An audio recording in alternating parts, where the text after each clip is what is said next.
La entrevista del Telematutino 11, gente importante a tratar temas importantes. Qué bueno comenzar la semana hablando de temas tan importantes como es la seguridad, la Policía Nacional, la ciberseguridad. Nos acompaña la doctora Carolina Ramírez, experta en esos temas, muy conocida en las redes como @lamujerseguridad. Buenos días, Carolina. Buenos días, don Ramón. Buenos días, Jacqueline. Qué placer, doctor. Gracias, qué placer poder acompañarles. Yo creo que a esta hora de la mañana usted es el único que yo me atrevo a darle una entrevista. Un lunes. Y no porque no te levantes temprano, sino por la ocupación. Claro, imagínese, así es. Pero aquí estamos, porque Carolina, entre muchas funciones, ella es docente de los policías y docente de, sí, de los militares. De los militares. Así que tú conoces las instituciones.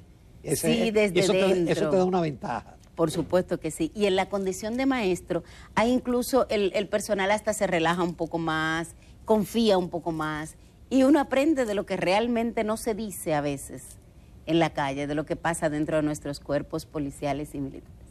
Carolina, ¿cómo avanza? Porque había muchas esperanzas con la comisión que coordina nuestro amigo Servio Tulio, tú formaste parte de los asesores. Sí. Hemos visto algunas cuestiones de reglamento.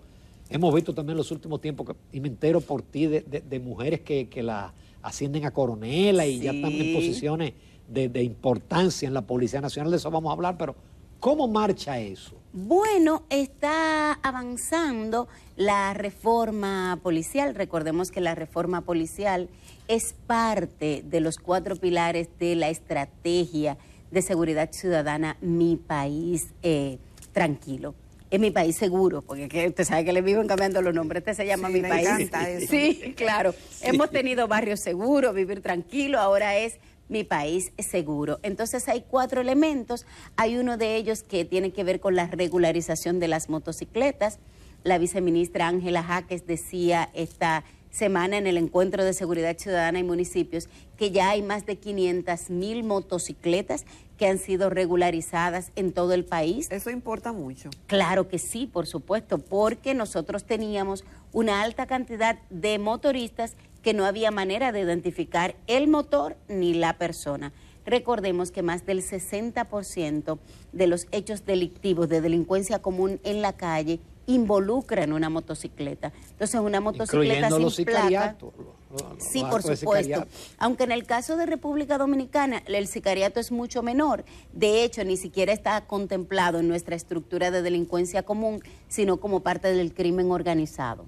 Pero en el caso de la delincuencia común, que tiene más o menos entre el 30 y el 33% de los hechos de violencia que se suceden en República Dominicana, porque recordemos que más del 65% es de convivencia entre las personas. O sea, nosotros tenemos más violencia de convivencia, pero en ese 33% de delincuencia común, más del 60% era a bordo de una motocicleta. Entonces ahora la motocicleta tiene un número, una identificación que corresponde también con la etiqueta que está en el casco y es mucho más fácil localizar a esa persona. El problema en República Dominicana con relación a las motocicletas es que desde principios de los años 2000 se otorgó un decreto en el que se permitía entrar piezas de motocicletas. Entonces, esas motocicletas que llegaron por piezas fueron armadas aquí luego como un motor. Entonces, cuando la persona iba a la DGI a buscar la matrícula, ¿verdad?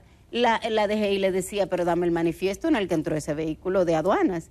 Y entonces aduanas decía, no, pero es que aquí no entró un vehículo, aquí entraron 4 pedazos, 4 piezas y un timón. Entonces teníamos ese perro que muerde la cola y teníamos esa situación durante muchos años. Entonces ahora, en esta estrategia de seguridad ciudadana, se decidió atender el tema de la regularización. Otro tema fue, pues, dotar de mayores capacidades a la Policía Nacional para atender el tema de violencia contra la mujer y violencia intrafamiliar. Esta dirección especializada de atención a la mujer, que antes le decían violencia de género, pero realmente es atención a la mujer, solamente teníamos presencia en el Distrito Nacional, en Santiago y en Bávaro. Ahora, con unos 150 millones de pesos que le otorgó el presidente de la República, pues se pudo dotar entonces de más capacidades y tenemos presencia en las 14 regionales. Todavía falta, o sea, todavía una mujer que le dan un pescozón tiene que ir a poner una denuncia 200 kilómetros después. O sea, es complicado. Doctora. Y entonces, para acabarles el puntito, entonces, el tema de la reforma de la policía era uno de esos 4 elementos. ¿Y los otros? Porque yo tengo varias preguntas, pero ¿y los otros cuáles Bueno, son? sí, ahí les estaba diciendo, uno es el control de armas en la población civil, la regularización de las motocicletas, dotar de más capacidades para prevención de la violencia contra la mujer y la reforma policial. Esas 4 son. Ahora, doctora, la gran pregunta es, ¿qué lleva a la persona a delinquir? ¿Por qué hay inseguridad? Y esas medidas que están anunciando son de organización y de represión, vamos a Sí. decirlo, pero no previenen que ocurra el hecho en el sentido de que vamos a ver qué es lo que está pasando y por qué la gente tiene que salir a atracar, a delinquir en los países, en este caso en la República Dominicana. Bueno, ¿por qué la gente roba en República Dominicana específicamente? Eso daría para una tesis doctoral. Hay muchas razones, pero la principal razón por la que la gente roba en República Dominicana es porque nosotros tenemos un mercado que compra. Nosotros somos una sociedad de doble moral en el que queremos sancionar al que se robó el celular, pero al que compró el celular robado lo felicitamos porque consiguió un buen teléfono de oportunidad. Entonces, ahí está el detalle. Nosotros, de hecho, una de las recomendaciones que nos hizo la CDMA de Latinoamérica, la Organización Internacional de las Telecomunicaciones, específicamente para Latinoamérica, es que en la legislación de la República Dominicana no está penalizado robarse un teléfono, vender un teléfono robado, ni comprar un teléfono robado. O sea, cuando una persona se roba un teléfono, si lo someten a la justicia es por hurto o por raterismo. Nosotros todavía no hemos tipificado eso en nuestro sistema de justicia. Esa es una. Otra de las razones por las que se cometen este tipo de hechos de delincuencia común es precisamente porque tenemos un sistema de justicia bastante flexible, en el que para usted someter a una persona a la acción de la justicia por 2 retrovisores que le robaron, le toma 2 y 3 años lograr una condena. Por lo tanto, el ciudadano se desentusiasma y el delincuente a veces lo sabe. te atracan. Hay un caso de una amiga famosa, comunicadora, que la atracaron a ella y a su hija. Le pusieron una pistola y no sé, le llevaron creo que la cartera. Pero lo agarraron primero porque era ella, a los delincuentes, porque eso es otra cosa, casi nunca lo agarran. Y lo segundo, ya tiene 2 años, Ramón, y doctora yendo cada 2 meses. Claro, todavía y le va a tomar mucho más tiempo. Sin embargo, 2 años. Eso es una responsabilidad del sistema de justicia, pero a quien se le carga el dado es a la policía. La policía hizo su trabajo, hizo las investigaciones, sometió al individuo a la acción de la justicia, pero el proceso entre el Ministerio Público y el Poder Judicial, con las congestiones que tienen, entonces se complica y termina ese delincuente otra vez en la calle. Entonces es un problema bastante complejo y ese, como tú decías, Jacqueline, es solo el punto de la represión, que debería ser el 10%. El 90% deberíamos concentrarlo en prevención. Por supuesto. Prevención primero, promover una cultura de prevención, que en República Dominicana a nosotros nos encanta andar fronteando, mostrando todo lo que tenemos y aparentando lo que no somos, y nos convertimos en una vitrina atractiva para los delincuentes. Pero por otro lado también tenemos un sistema en el que, y yo creo que lo hemos conversado aquí en otro momento, este triángulo de la violencia, en el que la violencia cultural te dice que tú tienes que tener para ser. Entonces tú tienes un salario de 10 o 15 mil pesos, pero quieres tener unas expectativas de vida de 100 o 150. Te dicen que si no tienes el último tenis, que si no tienes el último celular, entonces tú no eres persona. Y eso hace entonces que también nuestras expectativas de vida estén por encima de nuestras capacidades. En un país en el que si te vas a la universidad, te formas, te capacitas, te especializas, la mayor posibilidad que tengas es que tengas un empleito de 20 o 25 mil pesos. O sea, es súper gracioso cuando ven de que se requiere una persona con maestría, 5 años de experiencia, salario 37 mil pesos. Entonces, la gente va a decir, ¿para qué me voy a formar? Sí, con un punto de droga o con cualquier otra cosa mala vida, con el chipeo, el tarjeteo, pues se obtiene dinero mucho más fácil. Entonces es una combinación de muchas cosas. Hay que atender el tema de generar oportunidades, oportunidades de capacitación y oportunidades de empleo real, especialmente para jóvenes, apoyar el tema del el emprendimiento. Una persona que decide emprender en República Dominicana es un super saiyajin porque usted termina pagándole más al sistema impositivo que lo que se va a ganar. Entonces es toda una trampa complicada. Entonces pones un negocito, estás pagando un montón de impuestos porque quieres formalizarte, hacer las cosas bien.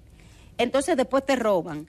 El proceso en el que te van a hacer justicia te toma 2 o 3 años y eso desincentiva a la persona. Entonces es muy, muy, muy complejo.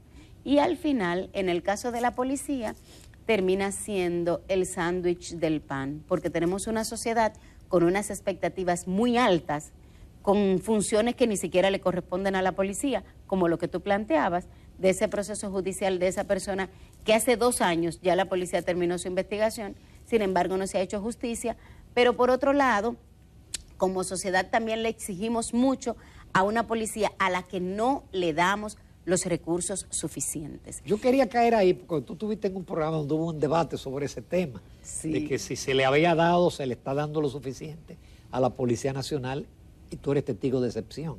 Claro, a la policía, de hecho, hay un interés manifiesto de esta administración, de este gobierno, de mejorar las condiciones de los policías y los militares. Sin embargo, no es suficiente lo que se ha hecho. De hecho, bueno, se prometió un aumento de un 40% y ahora se aplicó un 20% para los policías de oficial subalterno hacia abajo, o sea, raso, cabo, sargento, sargento mayor. Pero cuando usted mira, lo que le aumentaron fueron 2.700 pesos, 2.400 pesos. A un teniente coronel le aumentaron 1.645 pesos. ¿Qué es eso? Entonces, claro, bueno, tenemos muchas limitaciones económicas, es cierto, pero no generemos expectativas diciendo a la sociedad de que estamos dotando de las capacidades cuando sí se ha dotado de capacidades, pero todavía no son suficientes. Y yo insisto que los pueblos tienen las policías que pagan. Entonces, yo creo que conversamos en el encuentro anterior que para el presupuesto de este año no se habían agregado un peso de recursos adicionales en el tema de capacitación y entrenamiento. ¿Y cuál es el principal problema que tenemos con nuestros policías? Debilidad en el entrenamiento, debilidad en la capacitación. A mí me da pena y vergüenza, yo que soy parte del sistema, ver a veces en las redes sociales como primero una sociedad súper maleducada, irrespetuosa, que no cumple la ley, que ve al policía como una persona de segunda o tercera o cuarta, quinta categoría por debajo y que no respeta la investidura que tiene ese policía. Pero un policía que también no tiene ni siquiera manejo básico de técnicas de defensa para reducir a una persona a la obediencia, causándole el menor daño posible. Entonces eso es entrenamiento y dotación de capacidades. Y para eso se necesita recursos. Y sí, se ha dado recursos. Sin embargo, se necesita más. Continuamos esta mañana en Telematutino 11 conversando con la doctora Ramírez, Carolina Ramírez, ella es experta en seguridad. La seguridad y la tranquilidad, doctora, es algo que todos anhelamos y vivimos comparándonos siempre dónde se vive más tranquilo. Algunos entienden que aquí no se vive tranquilo. Otros dicen que comparado con otros países sí estamos más tranquilos. Realmente, ¿a qué debemos aspirar y qué podríamos obtener, doctora? En ese sentido, ¿hay posibilidades reales de que una sociedad pueda organizarse como la nuestra y vivir con más garantías de seguridad, que el ciudadano no ande con tantas aprensiones? Claro, por supuesto que sí, siempre es posible mejorar, pero lo que planteabas a la hora que nos comparamos con otros países, en efecto es así. Nosotros estamos en el tramo inferior de mayor nivel de violencia con relación a otros países. ¿Cómo o sea, es? nosotros estamos en el tramo, en Latinoamérica, somos del bloque de países que tienen menores niveles de violencia. El indicador que se utiliza a nivel internacional para medir el nivel de violencia de una sociedad son los homicidios. Y República Dominicana tiene más de 5 años, entre 9.5 y 9.8 homicidios por cada 100.000 habitantes. En el año 2021 subimos a 10.5 y aumentó también la tasa de suicidios. Tuvimos por cada 10 personas que fueron asesinadas o muertas violentamente, a excepción de los accidentes de tránsito, que ese es otro tema, 6 personas se quitaron ellos la vida. Entonces, si nos comparamos con países de la región, como Puerto Rico, Jamaica, la misma Venezuela, que tienen una tasa de 40 homicidios por cada 100.000 habitantes, realmente es muy alto. Por encima de nosotros, 9.5, y este año llegamos, en el 2021 estuvimos en 10. Doctora, a mí me encanta ver cuando comparan con otros países, pero ¿qué tal si el país se compara con el mismo país años atrás? Porque esa es otra cosa. Dicen, bueno, estamos mejor que otro país, pero ¿y cómo estábamos antes? Es decir, yo quiero estar como estábamos antes, como estábamos mejor. Cuando estábamos en el 2012, por ejemplo, nosotros tuvimos un pico de 25 muertos por cada 100.000 habitantes. Empezamos a bajar en el 2013 a 18, 17, y a partir del año 2017 estábamos entre 10 y 9. Duramos varios años entre 9.5. Sin embargo, otros países, como por ejemplo Panamá, que su tasa mínima siempre ha sido 12.5, a nivel internacional se vende como un país más tranquilo, como un país más seguro. En el caso de República Dominicana, nosotros nos diferenciamos de países como por ejemplo Ecuador, El Salvador, que tiene una situación de violencia muy seria. De hecho, ayer el presidente acaba de declarar estado de excepción, un régimen de excepción por 30 días para atender el tema de las pandillas, y han enviado los militares a la calle por un pico de violencia que tuvieron de casi 80 muertos entre viernes y sábado. La razón por la que República Dominicana no tiene tantos muertos violentos, a diferencia de otros países con situaciones socioeconómicas similares a las nuestras, es porque en República Dominicana, a diferencia de todos los países de la región, y cuando digo todos, son todos incluyendo Haití, en República Dominicana no ha proliferado el fenómeno de las pandillas. Por ejemplo, en el caso de Haití, más del 70% del control de toda la zona metropolitana, en especial el tema, la zona de Puerto Príncipe, está totalmente controlada por pandillas.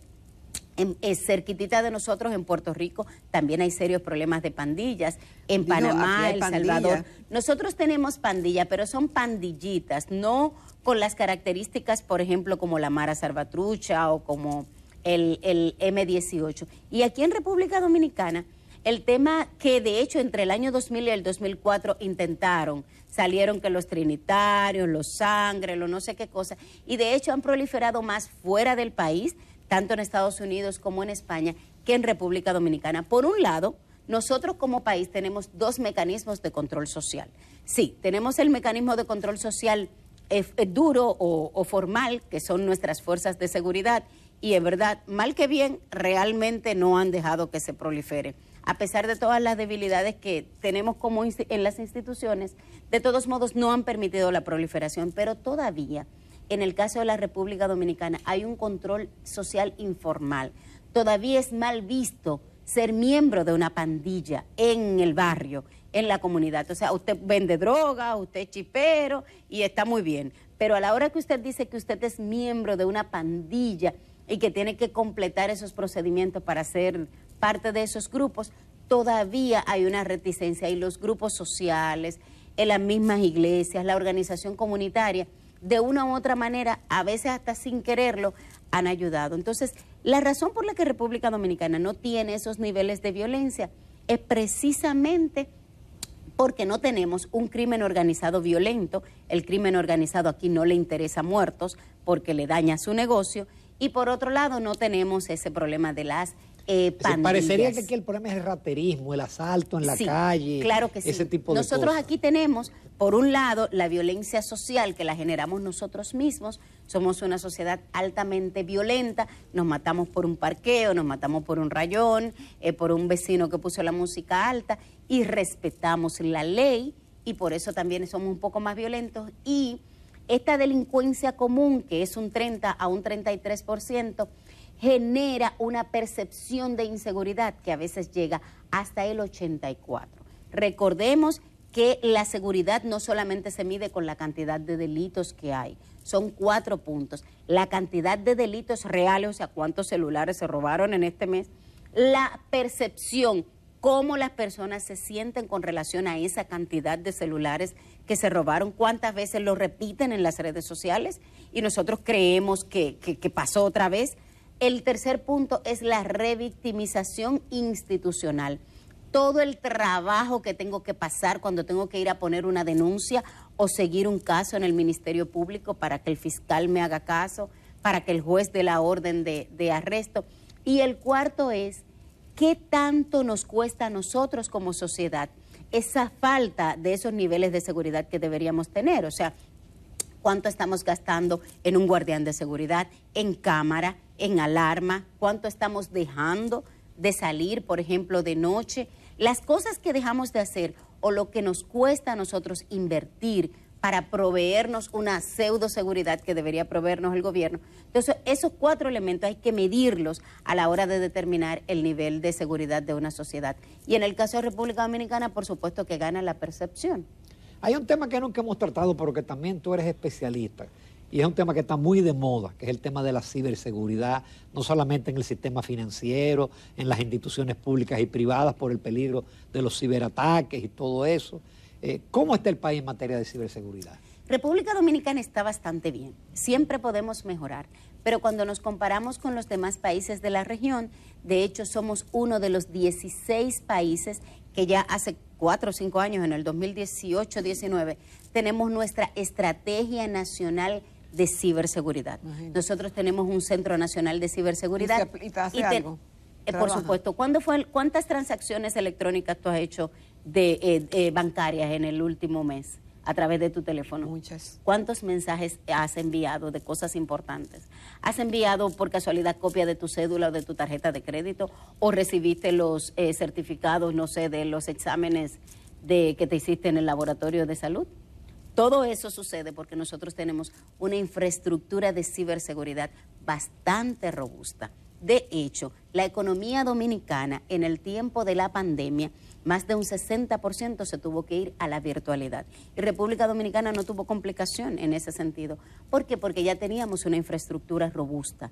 Tenemos 3 centros de respuesta a incidentes críticos. Tenemos uno que tiene más de 13 años, que es el del sector financiero, que es el más robusto y el más antiguo. Tenemos 2, otro más que ya tiene que ver con toda la parte gubernamental, que está en el Centro Nacional de Ciberseguridad, y tenemos uno que la gente ha conocido mucho en los últimos años, que es el C5I de las Fuerzas Armadas, que trabaja todo el tema de ciberdefensa, y fue el responsable del monitoreo y la videovigilancia de todo el tema de las vacunas en República Dominicana. ¿Tú recuerdas, por ejemplo, que en República Dominicana hubo algún escándalo porque se extravió una vacuna, porque la estaban vendiendo, porque habían dosis de vacunas falsificadas o porque se robaron un lote? Nada de eso pasó, a diferencia de otros países, como por ejemplo Panamá y Colombia, que tuvieron que dedicar un cuerpo especializado de la policía solo a darle seguimiento a los delitos vinculados a la vacuna. En República Dominicana eso no pasó. ¿Por qué? Porque el C5I de las Fuerzas Armadas, C5I para la audiencia, es el Centro de Comando, Control, Computación, Comunicaciones, Ciberseguridad e Inteligencia, que su razón de ser inicial es para ciberdefensa. Sin embargo, en situaciones especiales, como pasó con la pandemia, el gobierno puede determinar que se pueda apoyar. Entonces nosotros, como les decía, don Ramón, tenemos una estrategia nacional de ciberseguridad, tenemos un Centro Nacional de Ciberseguridad. República Dominicana reportó más de 200,000 intentos de ataques a su infraestructura crítica en los primeros 3 meses del año, de los cuales solamente 14 prosperaron y fueron detectados por las autoridades y pudieron ser resueltos y atendidos. Y bueno, a propósito de ese tema, el jueves pasado ya fue aprobado en segunda lectura el proyecto de ley de gestión de la ciberseguridad. Fue aprobado en segunda lectura en el Senado, ahora falta que pase a la Cámara de Diputados y que sea promulgado, pero yo no creo que haya mucha complicación porque más del 80 o el 90% de lo que plantea ese proyecto de ley introducido por la senadora del Distrito Nacional, Farideh Raful, es básicamente la misma infraestructura que tenemos ya por decreto, pero yo creo que ya una ley vendría a robustecer un poco más y sobre todo en esta ley se está asegurando la disposición de recursos económicos para la sostenibilidad en el tiempo, que es uno de los problemas en materia de ciberseguridad, porque los equipos, la obsolescencia en tecnología, usted que ha manejado esos temas, es muy rápida. Entonces, si no se disponen de unos recursos para darle mantenimiento permanente a esa infraestructura, pues podríamos entonces perder las capacidades que tenemos. Pero sí, en República Dominicana, en tema de ciberseguridad, estamos muy bien. Siempre podemos mejorar, pero estamos bastante bien. Qué bueno. Muchísimas gracias, Carolina Ramírez. Qué bueno comenzar la semana tratando temas de mucho interés para el país, como es la seguridad, la misma ciberseguridad. Nos da mucha tranquilidad lo que dijiste sobre la ciberseguridad. Te agradecemos mucho siempre tu disposición a participar en el programa. Yo comparto estos temas en Mujer Seguridad, tanto en Instagram como en Twitter. Cualquier inquietud, ahí estamos a las órdenes. Muchas gracias, doctor. Gracias. Nos vamos a comercial y amables televidentes. Volvemos a la recta final del Telematutino 11.